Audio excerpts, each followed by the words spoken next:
I just want to turn that on. Okay. Welcome to the Daly City Library Board of Trustees regular meeting on March 19th, 2024. For those who wish to watch the meeting, you can go to Comcast Channel 27, or you can go on YouTube, Daly City Video Meetings, or you can go to the Daly City website, www.dalycity.org. And I call to order, please. Pledge to the flag. I pledge allegiance to the flag of the United States of America and to the republic for which it stands, one nation, under God, indivisible, with liberty and justice for all. Ms. Chayla Anderson, may I get a roll call, please? Absolutely. Trustee Trumko? Present. Trustee Lagarda? Present. Vice President Lex? Present. And President Jacob? President Pacheco, present. And Trustee Goodman is not able to make it tonight. Okay. He is sound. Okay. All right, the approval of minutes. Motion to approval of minutes, please. I move that the minutes be approved as presented. Can I get a second? Second. All those in favor? Aye. Aye. Okay. Oh, I forgot one thing. Approval of agenda. I Can I move get a that the motion? agenda be approved as presented. Can I get a second? I'll second. All in favor? Aye. Okay. So, welcome to the regular meeting, and looks like we have our first public comment here. I'd like to call upon Fernando Montes. Please come to the podium. You have 2 minutes, sir. Hi. Hello, Commissioner. How are you? Yeah, hi, everyone. My name is Fernando. I'm the newly appointed Recreations Commissioner here in Daly City. Just wanted to drop by on the invitation of President Pacheco to say hi, because I know the library and recreation departments have very close relations, and I just wanted to extend my greetings here. And as much as I want to learn about the recreation services, also learn about the library, just because, those are really two invaluable departments here in Daly City. So yeah, just happy to be here and listen in. Thank you. Okay. Thank you, Commissioner. Happy to have you here. Okay, so now we go to presentations. Report from the Daly City Public Library Associates, the DCPLA. Good evening. Good evening, Bernard. evening. Good to make your acquaintance, those of you that I haven't met, and reacquaint myself with those of you that I have met before.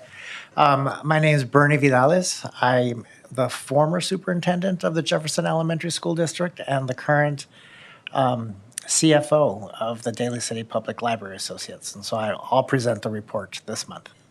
So I hope you all had a good St. Patrick's Day this weekend. We started celebrating early. On Thursday, we had our annual St. Patrick's Day luncheon. You'd be glad to know that we raised over $28,000 with both sponsorships and donations. I think we met our goal for fundraising for that. Thank you to Library Board Trustees Bill Lex and Rachel Goldman, who were both in attendance. I hope next year all of you can make it. I know it's in the middle of the day. It's sort of hard to make it, but get some personal time off and pop over. Good meal, good lunch, good people, good fun. Just want to let you know there are still some unfunded Fund the Need items. Those are items that the library has requested that we fundraise for. There's a couple that did not reach their goal, and so those are still available. So if any of you would like to donate, or anybody who's watching wants to donate, feel free to go to dcpla.org, dcpla.org, and make your donation. That way we can come back to the city council at some day in the future and say we're donating funds so that these items can be purchased. So usually, Ms. Anderson, we usually are able to fund all of the need items at some point in the year. Not always after the luncheon, but certainly in the months after as we continue to fundraise. There's a couple of events that I want you guys to save the date for. First one is we have our annual commencement event for the next Daly City Youth Poet Laureate. This is happening on Thursday, April 25th in this room in the evening, 6:30 to 8 o'clock. There's going to be performances by our finalists who are youth who either live or attend school in Daly City. Generally, they're in high school for the most part. And they serve for a year as a youth poet laureate representing the city of Daly City and our community. And this program, last I checked, and I could be wrong, is the only one in the peninsula that a city has sponsored, and Daly City Public Library Associates is the main sponsor of it with support from the city. So we invite you to come and support our budding poets and then meet our new youth poet laureate, as well as our outgoing one who will also be performing. The third item I have here is just, this is really far in advance. So for those of you who are planners, you'll make sure you get this on your calendar on Saturday, November 2nd. Daly City Public Library Associates will be sponsoring and putting on what's it called? The annual Art and Lit Fest. So it's an exhibition of local artists, both visual arts. We have some performing artists who will also provide entertainment. It's a great community event right there in the heart of Serramonte Mall. Lots of foot traffic, people coming together. And so this year will be right after the Halloween, right before the holidays. So hopefully we'll get a lot of traffic, a lot of exposure for DCPLA, and maybe some new members as a result. So we invite you to come. That event is 11 to 3. It's a drop-in, walk in, walk out. It's not, you don't have to stay 4 hours, but you might want to because the performances are really good. We have performances from local high schools, other local youth groups, a variety of different multicultural art forms. So it's a great event. So please come. Thank you. Okay, thanks, Bernie. Go ahead, sorry. Yeah, before you get away, Bernie, I lost my first point, but I'll go to the second one. Yeah. Which is to congratulate DCPLA on a very successful St. Patrick's Day luncheon, not only in terms of the money you raised, which is very impressive, but in terms of the turnout, the community participation, the organization. And Bernie was, right in there. He was helping people get their food. He was clearing the dishes. Just like all of the other board members, they really pulled together to make this a very successful annual event. And, the community is very fortunate to have you and the board and community-minded members supporting our library. So thank you very much. Well, you're welcome. Yeah, I think we're seeing there's just a real hunger, not just for food, but there's a hunger for opportunities to gather. I know President Pacheco and I were talking about this earlier, and when these opportunities come, people come. I was here at the Lunar New Year Festival celebration. That was a packed house, up and down the stairs, the whole lobby. So I think we realize in the last 4 years, when something's taken away that we cherish, that we love it when it happens, when it comes back. So thank you. Thank you. Are there any other comments for Bernie? No? Okay. Thank you. It's good Thank you. seeing you again, my friend. Okay, now we go to director's report on the opioid overdose prevention update. Yes, so I just wanted to come back to the board and update you on what has transpired and what hopefully will be transpiring soon with this. So I did forward your recommendation, unanimous recommendation, to the city manager. And so he has taken a look at it. I know he's met with the police department because our officers do currently carry the Narcan on them for if they encounter somebody overdosing. So they have an existing policy and some experience that we can benefit from. And the city manager is actually looking at this perhaps from a citywide perspective. There are a lot of public facilities. Definitely the libraries are important gathering places, but there's also community centers and other places where this could potentially be deployed. So that's what's in the works right now, and I'll definitely update you as we get further along in the process. Okay. Any questions or comments? I just wanted to throw something else in. This is today's San Francisco Chronicle, and on the last inner page, which is the editorial page and letters to the editor, there was one titled Naloxone, which is the same as Narcan, saves lives. And I've just excerpted a couple of paragraphs here to make the brief point. Nationwide, people are dying. This was written by Hillary Cunins, who's Director of Behavioral Health Services and Mental Health for the San Francisco Department of Public Health. So it's a person with knowledge of the problem and some of the solutions that have been tried and some that are working. And so she has, authority to speak. In any case, she wrote, nationwide, people are dying at a staggering rate due to fentanyl, and many more would be dead if not for naloxone, also known as Narcan. When given in a timely manner, naloxone works. Thousands of doses are used across the country every day to save lives. The San Francisco Department of Public Health and its many dedicated partners distributed more than 124,000 naloxone kits in 2023. How much naloxone is administered is less important than how quickly it is given. Carry naloxone and get trained on how to use it to reverse a fentanyl overdose. Every life is worth saving. Interesting. And thank you for carrying our recommendation forward to Mr. Piclotti. Absolutely, yeah, he was very receptive to it, and I'm sure we'll see this come to fruition in the not too distant future. It will happen. But Knock on wood. Okay, so let's go on to our fourth item of our director's report. So establishing group visit guidelines. Yes. Go ahead, Shayla. So this was something that comes up periodically when we're having a group visit usually. We don't currently have a policy or guidelines in place.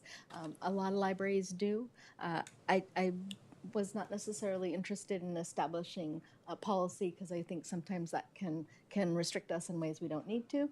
But I thought some guidelines would be really helpful in making sure that we're communicating to groups that want to visit the same consistent things and establishing, what are best practices to make a group visit the most successful. So I created, it's not really a presentation, but just sort of some points of discussion. And then I was hoping to gather your feedback, and I'd like to go back to the library management team and develop some kind of written guidelines and then bring that back to you at a future meeting. So if you wouldn't mind giving us your thoughts. Sure. So group visits is a common thing for libraries, and of course the most prominent would be class visits. Actually, school visits. Class visits are when we go to the school. So we have as young as preschool children come and with their teachers and sometimes some parents and all the way up through high school. It's primarily, I would say, most of our visits are elementary, but we do get definitely classes in all of these levels. There is a teacher who makes an scheduled monthly visit to the Ceremony Library. That school is fortunate enough to be easy walking distance. And you can see this photo here. This is a second grade class that visited the Bayshore Library. So all four of our locations do host class visits. Those are always a joy. We also get visits from summer camps. The one that's top of mind, of course, is at Ceremony Library, which is in Gellert Park. The Recreation Department hosts and summer camps in that complex. Area. And so those kids come into the library pretty regularly during the summertime. But we've also, private summer camps sometimes do also do visits. And then, not as common, but we have had scheduled groups from the adult school come, particularly ESL or newcomers, come to the library to learn about what we offer. And then we also get adults with special needs. So these are often group homes or special day programs. And they, I would say, that's primarily something that happens at ceremony, probably related to our ample parking. That's a big factor. And so our pre-planned, pre-scheduled group visits, we do programming for them to the extent that we can. So for pretty much anyone, a library tour is often a part of it, unless they're regular and they've already had the tour. For age-appropriate, story times, scavenger hunts tend to be something for older elementary or up through high school, because that's they don't always want to sit for a story. That's something they associate with younger kids. And then, depending on the amount of time and the number of children, some sort of arts and crafts activity. And here you can see, again, this is at Bayshore, and they are painting. And then we also issue library cards, or if they've already been issued cards, they may check out books. So just from experience, I know it's not uncommon for a teacher to partner with a second teacher and bring two classes, and that works really well in our libraries that are adjacent to parks, because they can swap out. But we've had circumstances where weather and we've had two classes in the library at once, and I will say it becomes, I would say, a little chaotic. And then we also receive a lot of non-pre-planned, kind of just casual, I would call it a casual group visit. So this is typically, sometimes it's kids, but typically this is adult groups. Sometime I know that for a while, actually I haven't seen them in a little bit, but there was a small group of women with developmental disabilities that would come in, and their caregivers would have activities for them, and they're getting out and about. Sometimes it's a less structured thing, depending on the way that the organization operates, and it might just be an outing to get their participants out and about for the day and interacting with other people and getting to do something different. Again, as I said, that's frequently mostly at, I would say, at ceremony because of the park. And then we also, there's a lot of, probably more than there used to be, groups visiting the park. It's just notable because they have their transportation is notable in the park. And they've come and used all of the various amenities that are there. And some will come into the library if that's what they choose to do. So it's not really the part that's in the library is not so much a group visit. So just some considerations as we embark on trying to formalize something. As I mentioned, I was looking to do something in the way of guidelines, not policy, not something to restrict people from using the library, but helping them get the most out of the visit. So just even for those more casual visits, it does require staff time and resources. That's not a bad thing. That's what those staff are there, and that's what those resources are for. But we need to make sure that that it's available to all our library users. We, as I mentioned, have had issues with room capacity. If it's more than one class, often that's just does not fit. So that's something that we would want to include, just making sure that especially schools knew what the limits were. And if visits are happening during times when there's other patrons in the library, that's something to consider as well. Library card applications definitely need to be pre-planned, because that's something they take time to process, and they need, the application needs to be complete and legible, all of that. And then this comes up a lot with kids like second grade and younger.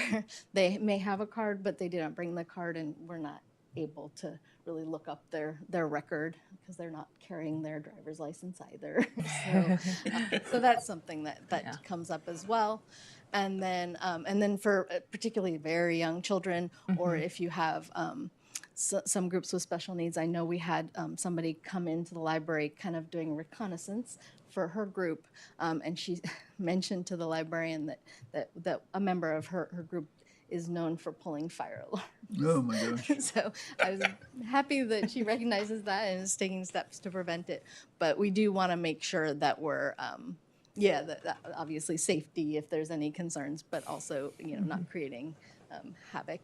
So, and then scheduling of programming for any but the smallest groups, we always prefer to do that before we open to the public. We do have the way that our open hours are. It allows us at 3 of our locations anyway to have some extra time Friday mornings. So that's ideal for that. But we also will do it at ceremony at 9 o'clock in the morning. Ceremony has more flexibility as there's more staff there, but at our branches, if we start too early, then that staff person leaves before the end of the day, and we can end up understaffed at the end of the day. So that's another thing to consider. So those were the things that occurred to me as I kind of embarked on this process. And I just, like I said, I was hoping to get some feedback from this group before going back to the librarians, who will no doubt have a lot of feedback as well. Okay, any questions about the topic here? Yeah, Shayla, is the objective to get more visitors or just to come up with guidelines when visitors come in? So initially, I was thinking just guidelines, something that we could share, just, especially at the beginning when somebody's first inquiring about this. I want to make sure that, that we're set up for success. But I did look a little bit at what other libraries have in place, and they would mention other groups that we've never had visit. So it is, I think by posting it, it also kind of advertises that this is That this is a something service. that Don't we do. forget, you could call us and we could arrange something. Do you ever get any partnerships from the senior centers? So, yeah, Like Dolger? Or, we typically it's our staff going to the senior centers. Okay. There are senior programs that happen at the Bayshore Community Center and at the War Memorial Community Center, and I know there's been some partnership there. But I think it's usually the librarians will go to them. Go to them. Although I think the senior group sometimes comes upstairs at Bayshore. There's a senior friendship club that meets there regularly. Anyone else? Would you anticipate developing a form that would be filled out for groups that want to come, or how do you sort of envision that? I did notice that some libraries did have that, and I didn't know we like our forms, but I didn't. Sometimes it's easier to just have a conversation too. So I wasn't sure. It's not, the volume is not such that we need to really structure it that much, but it does let people know in advance before they've expended the effort to get a hold of somebody, what kinds of information we need. So it's a possibility. So once the guidelines are established, would they be disseminated on our website primarily, or? Yes, and I would make a handout as well, so that we can provide that when people inquire, or for groups that are already visiting to let them know. Because I think there are some more casual groups that do visit that may not know that they could reach out and we could try and plan something. I guess this was just basically making me think of is there a way to create a needs assessment? So it's a need assessment from the public, a needs assessment from staff, in order to make this happen. Yeah, definitely. I wasn't planning to do a formal needs assessment, but that's interesting. I've not, when I've done surveying, the number of responses is always kind of small, and it makes it challenging and less useful. I'm not sure how much weight to put on it. But definitely getting input from groups that visit would be useful. I know. That's a good point. So, Chayla, by bringing this subject up, have there been groups that have abused this privilege, like showing up unexpectedly and getting caught off guard, or We had quite a number of years ago, we noticed somebody who runs a private summer camp had listed all of our summer activities on the website as their activities. But we didn't notice that we were overrun. So Okay. it really didn't, I mean, it was like we were concerned, but it didn't end up being a problem. okay, I do find it depends on the day, but at ceremony sometimes if we have a lot of groups from either special day or residential care homes, that it's just too much trying to maybe Navigate everything or fewer at once would be good. Scheduling in advance would probably be good. But it's not really, I wouldn't say it's a terrible problem. It's okay. would be more better.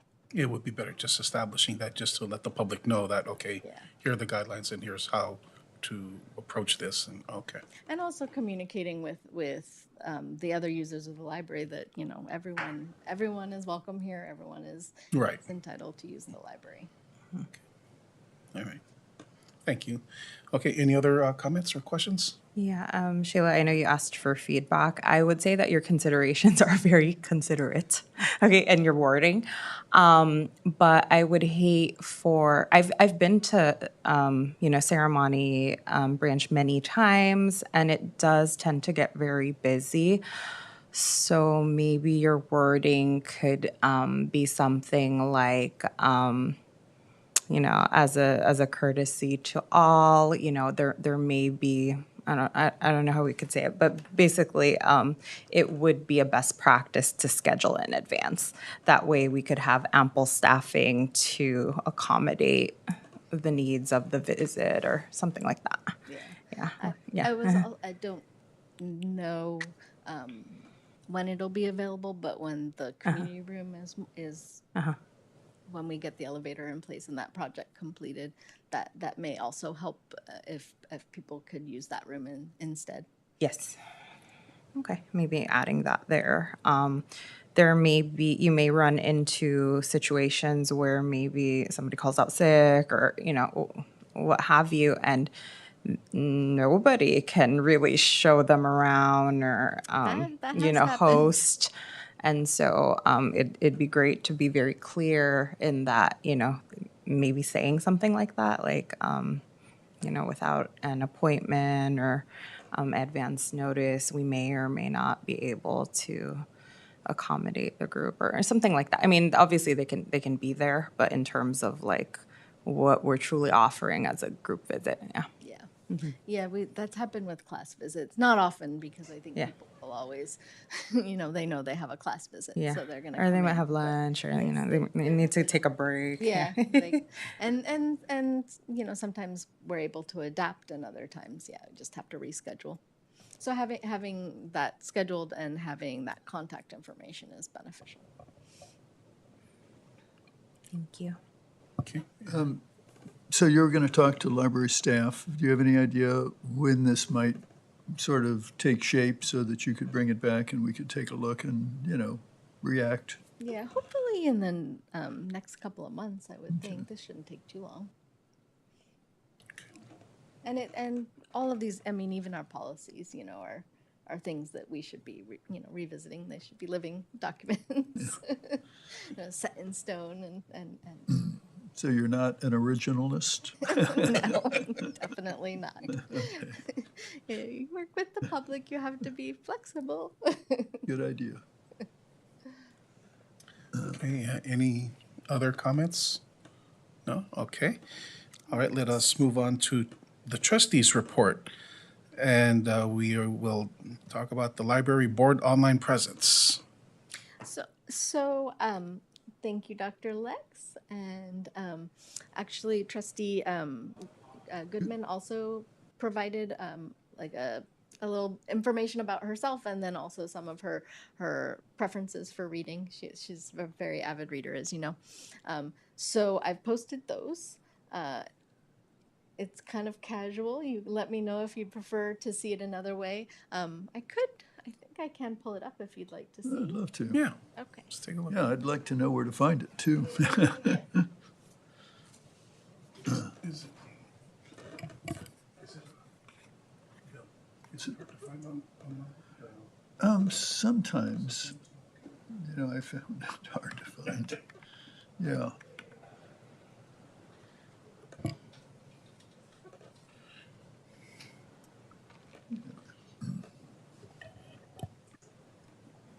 City website can be a little bit like a labyrinth, Yes, yes. and we're not exceptions to that. There I am. Okay. All right, that's I met you.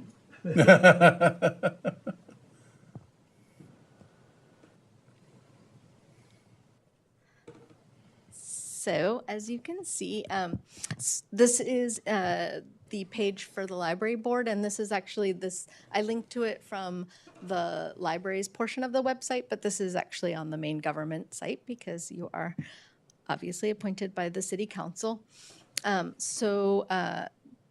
Last time after we did the portraits, I posted those, and then you can see I just put a little link that says about Bill, and it's going to come to the biography that you submitted, Dr. Lex, and then the same thing for about Rachel, and I can make that a more formal or less.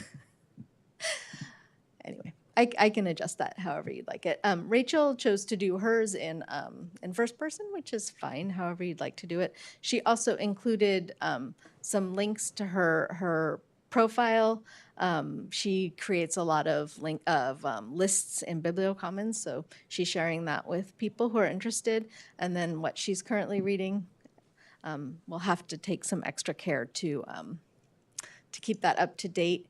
If I go to the other one, it didn't. Oh no! So clearly I did not update this. I had added some links because Dr. Lux had let me know or had included information on the authors he likes, and I had added some links to the catalog so that people can easily browse if they're interested in that. Clearly that edit did not go through. I will check on it when I get back. And then I know Trustee Logarte, you had one previously. It's I know at least a little bit out of date. I actually just pulled it up right now. I can tweak that. Oh, nice. Edit it, yeah. All right. Send that over. So, I mean, we want to keep it, obviously it's a city website, but there's no reason we can't add a little personality. So that's what it looks like. And if you want to give me some feedback, I'm able to edit it within the constraints of, the style guide for the city. Well, my feedback so far is thanks for getting us up to the, level we're at today. And I'm really glad that Rachel has a different style so that, there are sort of, I don't know what, choices in a way to express, the interests and maybe the reasons that people are involved in the Library Board of Trustees. Yeah, when you navigate through, it's a lot of text. So then you come here and it's like this pop of colors. I like it. I'm happy with it. And like I said, I have the ability to edit it. So if anyone wants to make any changes, or add their own bio or update their bio with what they're now reading. Yeah, I'm embarrassed to say I haven't read Rachel's, but I'm going to, and maybe even modify mine some more and make it a little more first person rather than, sort of he did this or that. Yeah, whichever style you want to do. Yeah. And are you happy with them being linked like that? Yes, I like it. It really shows. It shows who we are and the diversity of it. I really, really like it. Now, when the public sees this, they can match a name with a face. Yeah, You know, hopefully they don't go up to us in the street and say, "Hey." they will. They'll say, They "Hey, have done that hey, with me. you're on the library board." Yes. So would people get to this through the government tab? And then it would be Library Board of Trustees, and they would click on that, and then this would come up? This Is would that come it? up. Yeah. Oh, super. So, yeah. So this is the landing page, and I can show you. But as you scroll down, what's embedded in the page is from our agenda management system, which I'm not able to edit that, but that is going to be a complete list of upcoming meetings and links to the agendas. And there's also, I scrolled down too far, but there's a link to contact the library board. It's just the email address. So that email address is just kind of like a mailbox, and I'm able to see when somebody sent something. There's a lot of spam. But we occasionally get somebody who's got some feedback, and I will always, of course, share that with you. So one last question about this, Chayla. Is this, is the Library Board of Trustees only doing this, or are other commissions doing this also? I have not noticed that other commissions in Daly City have been doing this. Okay. It's something that I know many years ago, the board was interested in seeing more information, and I think that might have been your initiative, Dr. Lex. And so we had done something at that point, and then it didn't get updated, and so just kind of bringing that back and maybe enhancing it a little further. The little recommended reading, I like that a lot. I like it too. Yeah, I haven't looked lately, but, my inspiration really was other libraries in San Mateo County and their Board of Trustees' presence on their websites, because a number of them did have statements, about their interests and their background and their motivations. And I thought, yeah, that's really a good idea, to share that information with the general public. Yeah. And I noticed it must have been a full quarter since we first talked about this, because I believe it's the Redwood City Library Board of Trustees also puts out a list of recommended reads on Instagram. Oh, interesting. Okay. So kind of another. Getting so into the this social is media. sitting on the city's website, but people have to go find it. But putting it on Instagram can bring interest as well. Okay, any other comments, suggestions? Okay. All right, let's go to item number 6, the community and library outreach. Ms. Chayla, go ahead. I know I saw Dr. Lex out in the community, and I saw President Pacheco and Trustee Drunko yesterday. Oh, that's right, yeah. So I know you've been out and about. Yes, we've been out there. You want to talk about? Well, what was the first one we went to, besides last night? We met, we caught up on what? Oh, okay, it was the, first it was this, someone got sworn in. Oh. Yeah. Oh, him, yeah, that's right, okay, yeah. Oh. And then, can't believe I forgot that, sorry. But yeah, we attended his swearing in, and it was it was an honor for us to be invited. Thank you again, Commissioner. And yesterday we attended the State of the City address, addressed by our Mayor, Jocelyn Manalo. It was very informative. It was well attended. And it was nice to see the community getting together.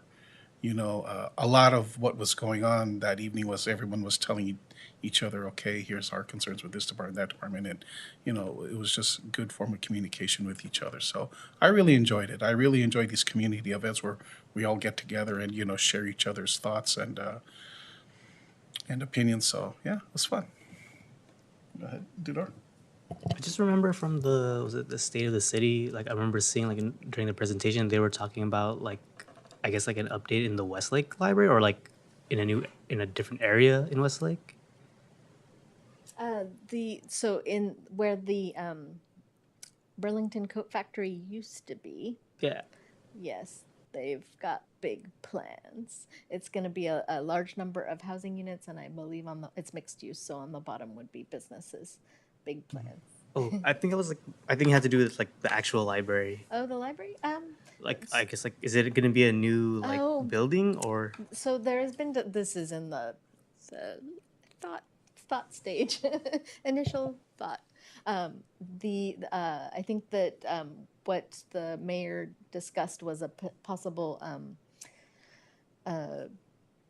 feasibility study. I believe it was a feasibility study for developing the Westlake Park complex to be to house more. I mean, it already houses a lot of great city services, but it could possibly be a new facility that would include a library, I should say. So I believe that there's not been any kind of feasibility study yet. That's a plan to start that. I guess when that does come out, I guess maybe we can help like push for like the public input. So like Oh yeah, there definitely, I'm sure, will be ample opportunity for public input. Yeah, it's the current Westlake Library is where it was originally. It's I know it was rebuilt, but that's the original site. So it'd be interesting to see it in a multi-use facility. We have 2 other locations that are in multi-use facilities, and there's definitely advantages to that and a couple of disadvantages. Having a spot with parking, I know, would be always welcome for any library. So when we were library and recreation, I worked over in that facility. It's a lovely park. The Westlake Park, that's where, that is by Lake Merced, right? Where where the senior center is? Senior center. Oh, that's yeah. Westlake Park, And then okay. there's there's Pacelli Gym, and then That's there's right. the admin offices. Yeah. Oh, okay, okay. And it was a school, as you can tell by the architecture. And it's a little more challenging to maintain, I'm sure, at this time. Yes. All A lot of those events roofs. always held over there. Yeah, and I believe that the mayor's speech should be on YouTube. Usually, It is. things are I saw it up there, yeah. So you can learn about a Michelin-starred chef coming to a restaurant in Ceremony Center. All kinds of fascinating things coming. Oh, yeah, they're discussing that, yeah. Okay, any other outreach for the community? Go ahead. Every year,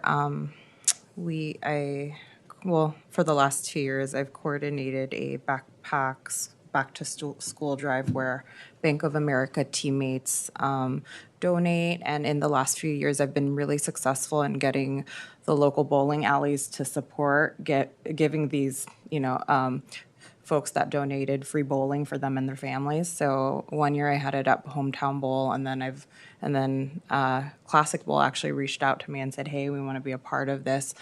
And so I'd like to do it again this year, but maybe earlier, maybe sometime in June, because I think we usually have it in August, and I think the feedback was, oh, well, people have bought their backpacks already, and then they would just save it for the next, batch of students who would need it. I know they probably need school supplies and things like that year round, so it's wasn't too big of a deal, but I'd like to coordinate it earlier on. We've been really successful in getting some local DJs to participate too. DJ Keith,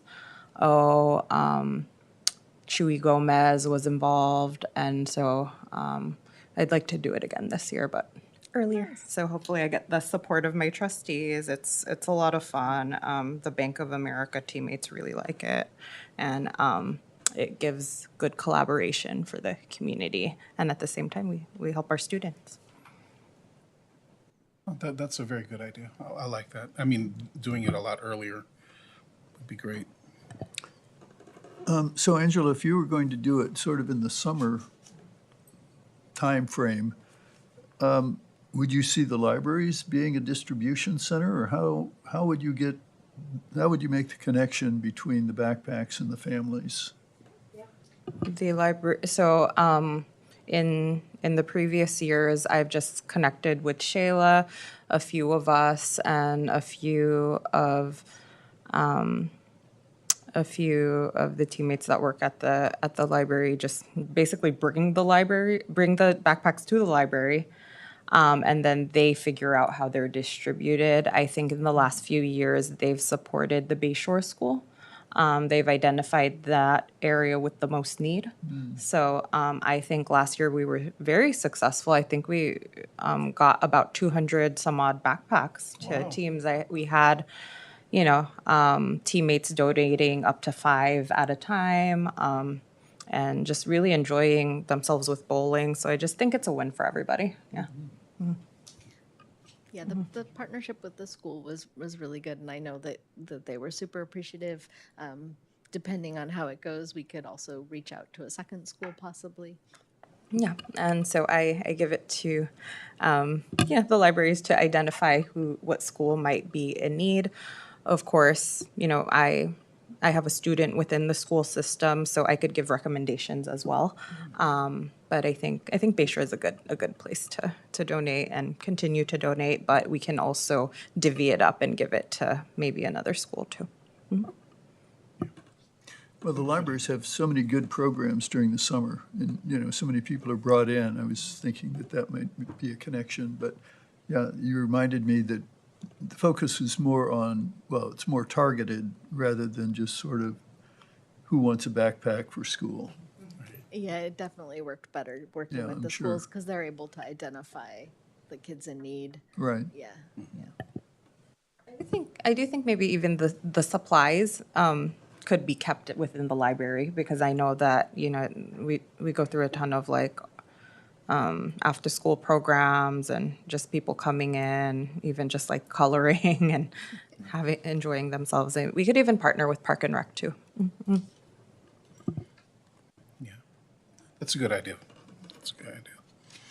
Okay, any other comments or opinions?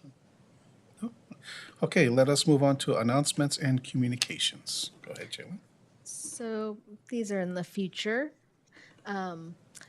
but every year the Peninsula Libraries has its Comic Arts Fest, and so they arrange for there's usually a small press expo at a library that's got room for that sort of thing.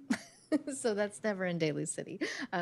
But we do, it's kind of a theme. And so we do have comic artists come to different libraries. And so this year coming up, this is an April program. On April 11th at 4 p.m. at the Ceremony Library, we're going to be having a class. That's all ages welcome. It's character design workshop with artist Gerald Pilari. And so we're very excited about that one. I find that people really enjoy the hands-on programs for the comic arts.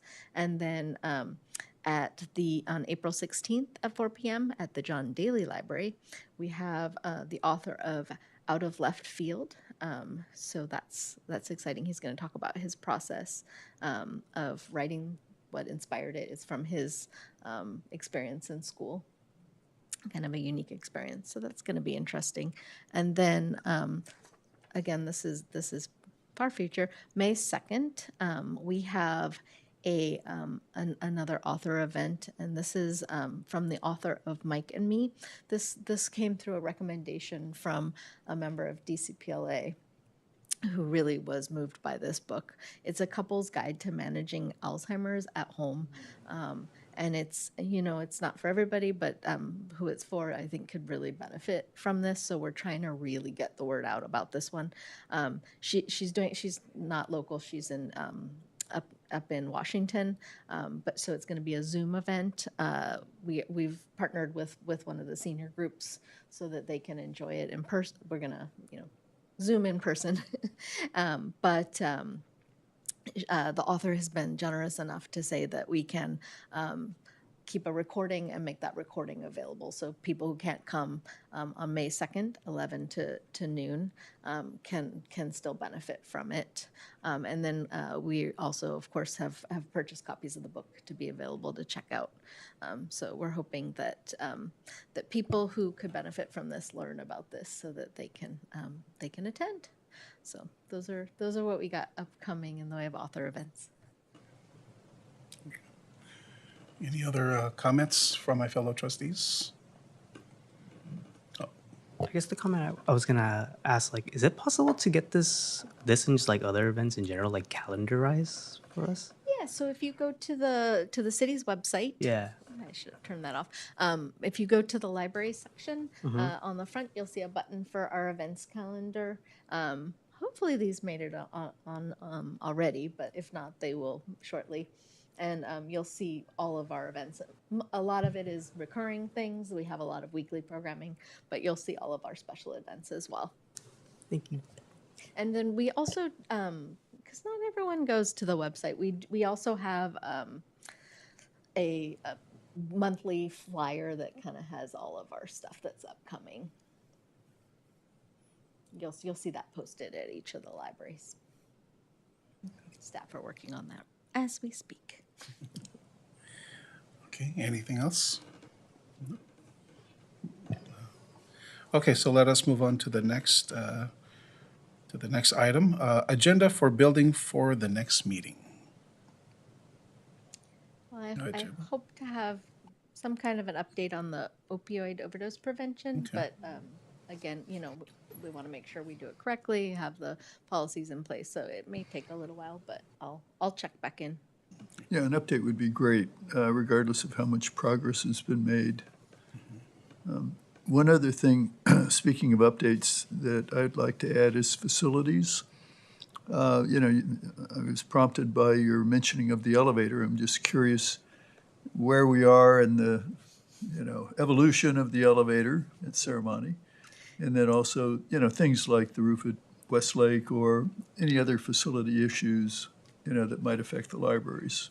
Yeah, we've actually have some interesting things going on and some things that continue to linger, but I will definitely the updates on the roof at Westlake, keeps getting pushed out. It is in process, but it just keeps getting pushed out.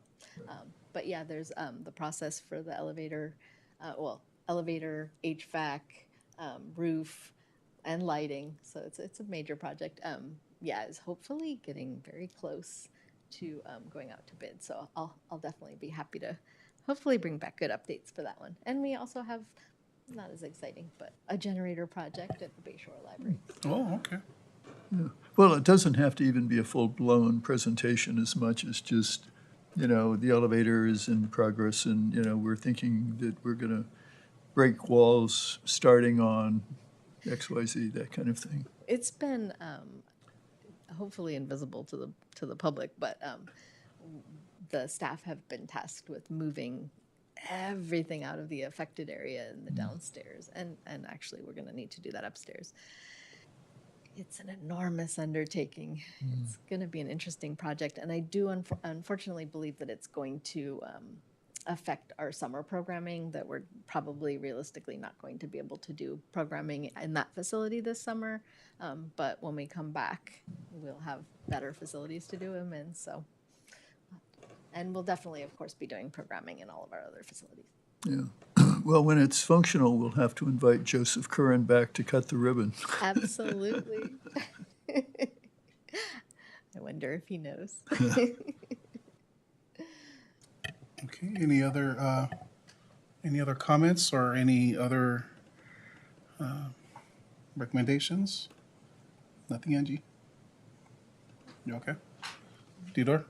Dr. Lex, no? Anything else? Okay, I'd like to, then with that said, I'd like to make a motion to approve the adjournment of the meeting. Can I get a second? Second, all those in favor? Hi. Okay, meeting is adjourned. Good night, everyone.